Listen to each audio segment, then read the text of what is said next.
Welcome to Wisdom Wednesday with Infinite Glory. I think I've said my name already.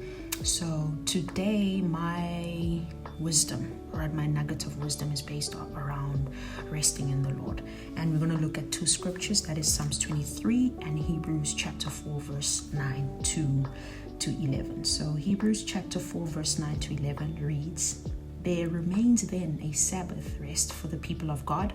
For anyone who enters God's rest also rests from their works, just as God did from his. Let us therefore make every effort to enter that rest, so that no one will perish by following their example of disobedience." Right? So when we look at Hebrews chapter 4, I think that's the only time when the Bible actually tells us to labor to doing something.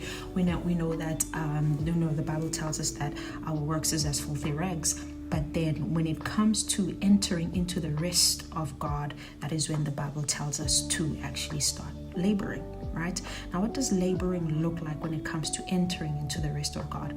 So it's in obedience, it's in surrender, and it's in submission to the Holy Spirit. So the Bible is saying labor to be obedient, labor to surrender, labor to submit to the Holy Spirit. Right? And once you've done that, only then will you find rest in the Lord.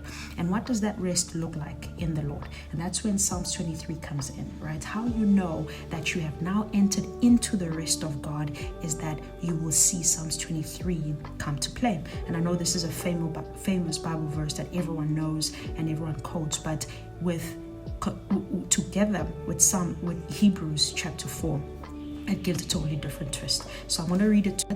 So Psalms 23 goes, "The Lord is my shepherd, I shall not want. He makes me to lie down in green pastures. He leads me beside still waters. He restores my soul. He guides me in the paths of righteousness for his name's sake. Even though I walk through the valley of the shadow of death, I will fear no evil, for you are with me. Your rod and your staff, they comfort me. You prepare a table before me in the presence of my enemies. You anoint my head with oil. My cup overflows. Surely goodness and mercy will follow me all the days of my life, and I will dwell in the house of the Lord forever."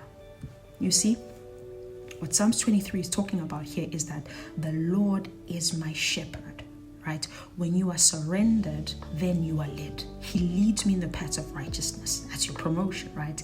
He leads me beside still waters. He gives you peace. He restores my soul. Life happens, your soul breaks, but it becomes his job to restore your soul.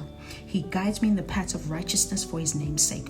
When you fall and make mistakes, he is the one who brings you back into the path of righteousness because of his name's sake. His name is on you, right? If you're surrendered, submitted, and obedient to the Lord, his name is on you. And therefore, when you make mistakes and you fall, it becomes his job to bring you back into righteousness, right?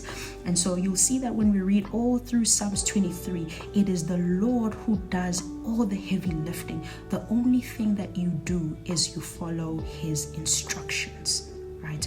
You don't perform, you don't labor, you just submit, you surrender, and you are obedient, because that is what being led means. That means that you are now rested in the Lord. And so when you see that Psalms 23 is now a reality in your life, that's a telltale that you are now rested in the Lord. I hope that helps. I hope you're blessed. Cheers, everybody.